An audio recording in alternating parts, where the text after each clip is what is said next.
और ब्रेक के बाद एक बार फिर से स्वागत है आपका। आप देख रहे हैं चैनल न्यूज जुनून सच दिखाने का। रुख करते हैं अपनी तीसरी बड़ी खबर की ओर। देखिए, अमेरिकी राष्ट्रपति डोनाल्ड ट्रंप ने दावा किया कि अमेरिका ने ईरान के साथ युद्ध प्रभावी तरीके से जीत लिया है। उन्होंने कहा कि शुरुआती हमलों के कुछ ही घंटों के भीतर नतीजा तय हो गया था। हालांकि मिशन पूरा करने के लिए अमेरिकी सेना इस ऑपरेशन को जारी ही रखती नजर आ रही थी। ट्रंप ने केटकी के हेब्रॉन में एक रैली को संबोधित करते हुए कहा कि अमेरिकी सेना ने पहले ही जीत हासिल कर ली, लेकिन वॉशिंगटन समय से पहले पीछे नहीं हटेगा। उन्होंने समर्थकों से कहा कि आप जल्दी ये कहना पसंद नहीं करते हैं कि आप जीत गए हैं, लेकिन हम जीत गए हैं। पहले ही घंटे में सब खत्म हो गया था। इस दौरान ट्रंप ने स्टेज पर डांस भी किया, जिसका वीडियो आप अपनी टीवी स्क्रीन पर देख पा रहे होंगे कि अपने जीत का जश्न किस कदर मनाते ट्रंप नजर आ रहे हैं। अब हालांकि ये जीत जो है वो स्वयं घोषित जीत इनकी नजर आ रही है। इस जीत की घोषणा कहीं से कहीं किसी और के द्वारा नहीं किया गया। जंग की घोषणा भी ट्रंप करते हैं, उसके बाद जंग लड़ने के लिए भी पहुंचते हैं और उसके बाद जीत की घोषणा भी वही करते नजर आ रहे हैं।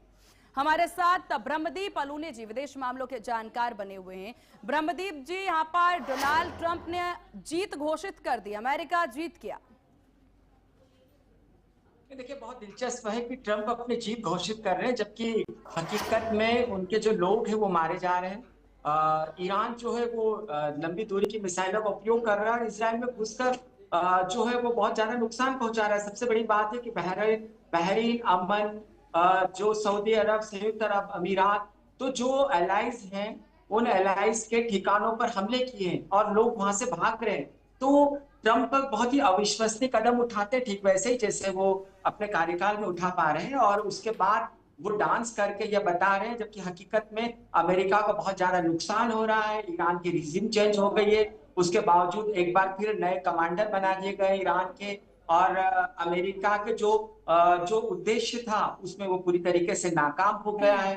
जो उसके बाद जो दूसरे धर्मगुरु बने हैं वो खामनेई के बेटे ही हैं। उसके बाद जो ईरानियन रिवॉल्यूशनरी गार्ड है बिल्कुल भी कमजोर नहीं है, उनके पास इतने खतरनाक हथियार है। तो सीमा जी, यह ऐसा कोई कारनामा ट्रंप ही कर सकते हैं जो कि अपनी नाकामियों क्या समझा जाए? ट्रंप जीत किस चीज को लेकर घोषित कर रहे हैं? खामनेई की मौत को जीत बताते नजर आ रहे हैं, क्योंकि ईरान पर तो किसी तरह की जीत नजर आ नहीं रही है।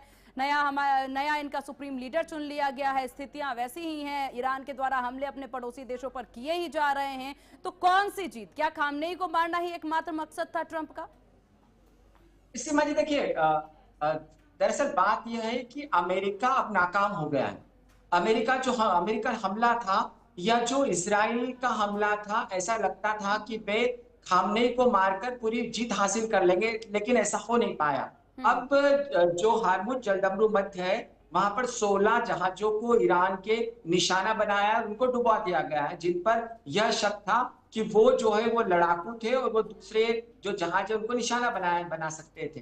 तो ऐसा लगता है जो छोटी छोटी कामयाबियां हैं उनको बहुत बड़े तौर पर ट्रंप बताकर यह दिखाना चाहते कि वो जीत गए हैं, लेकिन यह सच नहीं है। सच यह है कि ट्रंप जो है उनके लिए युद्ध मुश्किल होता जा रहा है। अमेरिका में उनका विरोध बढ़ता जा रहा है। उन्होंने कांग्रेस की मंजूरी ली नहीं है। लोग यह भी कह रहे हैं अमेरिका में कि इजराइल जो है उसने युद्ध थोप दिया है। यहाँ तक कि अमेरिका से यह भी आवाजें उठने लगी है कि जो सऊदी अरब और यूएई जैसे देश हैं वो ईरान पर हमला क्यों नहीं कर रहे हैं। तो ट्रंप की कूटनीति पूरी तरीके से नाकाम हो गई है। हालांकि बिल्कुल ब्रह्मदीप जी, यहाँ पर ट्रंप की कूटनीति भी कुछ खास समझ आ नहीं रही है। कूटनीति है या फिर क्या जताना चाह रहे हैं ट्रंप, ये भी समझ नहीं आ रहा। इस पर हम चर्चा करेंगे, लेकिन एक बार हम भारत की उपलब्धि पर भी नजर डाल लें। जिस तरीके से यहाँ स्ट्रेट ऑफ हार्मोज को लेकर के बातचीत सफल रही है, ईरान से एक रणनीतिक बातचीत हमारे विदेश मंत्री की हुई है, जिस पर उन्होंने कहा है रणनीतिक तौर पर कि वो रास्ता खोल दिया गया है भारत के लिए। अब इसको आप कैसे देख रहे हैं? देखिए, बहुत बड़ी बात है सीमा जी। हार्मुज जलदम्बू मध्य से रास्ता खुल जाना भारत के जहाजों के लिए मतलब निश्चित तौर पर भारत के लिए कूटनीतिक बढ़त है ये, क्योंकि ईरान जो है वो स्पष्ट कह चुका है कि एक बूंद तेल भी यहाँ से ले जाने नहीं दिया जाएगा। दुनिया भर के तेल टैंकर वहां पर फंसे हैं और भारत और इजराइल की मित्रता सबके सामने है, लेकिन उसके बावजूद भारतीय विदेश मंत्री ने ईरानी विदेश मंत्री से बातचीत की है।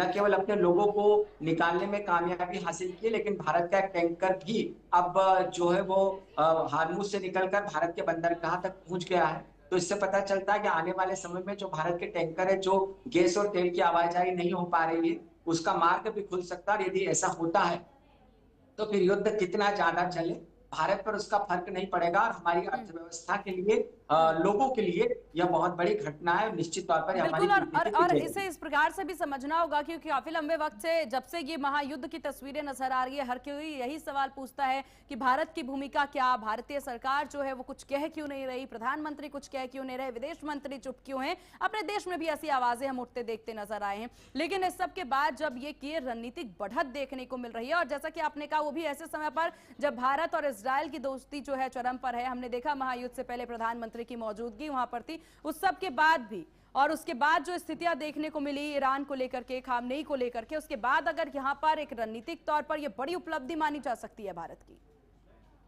बिल्कुल सीमा जी, देखिए आपकी जो विदेश नीति की होती है वो राष्ट्र हितों को पूरा करती है। सबसे बड़ी बात है, आवाजें ये उठती है कि भारत ईरान का साथ दे। भारत ईरान का साथ कैसे दे सकता है? ईरान बहुत ही प्रतिबंधित है। ईरान ने तमाम तरीके के जो है आतंकी संगठनों को, प्रॉक्सी समूहों को तैयार किया है। और सबसे बड़ी बात है कि ईरान के साथ सऊदी अरब खड़ा नहीं है, कतर खड़ा नहीं है, यूएई खड़ा नहीं है, बहरीन खड़ा नहीं है, खाड़ी के दूसरे देश खड़े नहीं है। तो फिर भारत खड़ा होकर क्यों दुनिया में अपने लिए अपनी कूटनीतिक चुनौतियों को बढ़ाएगा? हाँ। और हमारी भू रणनीतिक स्थिति ऐसी है कि हम इजराइल से सबसे ज्यादा हथियार लेते हैं, हमको रूस की भी जरूरत है, हमको अमेरिका की जरूरत है। तो ईरान से हमारे नियंत्रण और संतुलन पर आधारित संबंध है, वो बने रहेंगे। और मुझे लगता है कि भारत की कूटनीति की आलोचना इसलिए नहीं होना चाहिए क्योंकि हमने इजराइल से भी संबंध बनाए रखे, ईरान से भी संबंध बनाए रखे। तो यदि हम नियंत्रण पर आधारित संतुलन बनाए रखते हैं, उससे हमारे राष्ट्र हितों की पूर्ति होती है, तो ये नाकामी नहीं है, यह हमारी सफलता है। बिल्कुल। सीमा जी, और यहाँ पर देखिए, यहाँ पर आलोचना के बदले यहाँ पर तारीफ करनी चाहिए कि चौतरफा रणनीति बना करके भारत सरकार चल रही है, चौतरफा विदेश नीति का इस्तेमाल करते नजर आ रहे हैं एस जयशंकर, और जिस तरीके से हर एक देश के साथ एक अच्छे ताल्लुक, एक अच्छे संपर्क के साथ आगे बढ़ते नजर आ रहे हैं। लेकिन इस वक्त जो देश में स्थितियां देखने को मिल रही है, अफवाहें देखने को मिल रही हैं सिलेंडरों को लेकर के, एलपीजी को लेकर के, उसको लेकर क्या कहेंगे आप? नहीं देखिए, कोई भी युद्ध होता है खासकर खाड़ी देशों का, तो खाड़ी देशों पर हमारी निर्भरता है पेट्रोलियम को लेकर, इसे हमको स्वीकार करना चाहिए। और यदि यह समस्या जो है तेल की, ये भारत नहीं पूरी दुनिया की समस्या है। तो जितना संघर्ष बढ़ेगा सबके लिए समस्या बढ़ रही है। लेकिन इन सबके बीच देखिए, हमारे यहाँ पर तकरीबन 40% जो है वो एलपीजी गैस होती है, जो कच्चा पेट्रोलियम आता है वहां से एलपीजी का उत्पाद होता है। तो हमारे यहाँ पर अभी तकरीबन 1.5 महीने का इतना हमारे यहाँ पर है भंडार है कि हम अपने पेट्रोलियम जो जी। चीजें उनकी पूर्ति कर सकते हैं। और सबसे बड़ी बात है कि रूस को भी छूट दे दी गई है, रूस से बुलाने की गैस और पेट्रोल, तो वहां से भी हमारे यहाँ पर होगा। कम से कम हमारे पाकिस्तान जैसे हालत तो नहीं है जहां पर हजारों ट्रकों सही। की भीड़ देख रहे हैं। बांग्लादेश में धूम मची हुई है, श्रीलंका में आप देख सकते हैं। तो भारत के पास पूर्ण भंडारण है और बिल्कुल। 1.5-2 और महीने तक बस तो ये युद्ध जागरूकता नहीं की जाएगा। कमी है, जी। जिसके लिए प्रधानमंत्री भी कहते नजर आ रहे हैं कि सभी जागरूक रहें। आपका बहुत शुक्रिया ब्रह्मदीप जी, एचएनएन न्यूज को अपना कीमती वक्त देने के लिए और चर्चा में शामिल रहने के लिए। इसी के साथ इस बुलेटिन में बस इतना ही। देखते रहिए आप एचएनएन न्यूज। नमस्कार।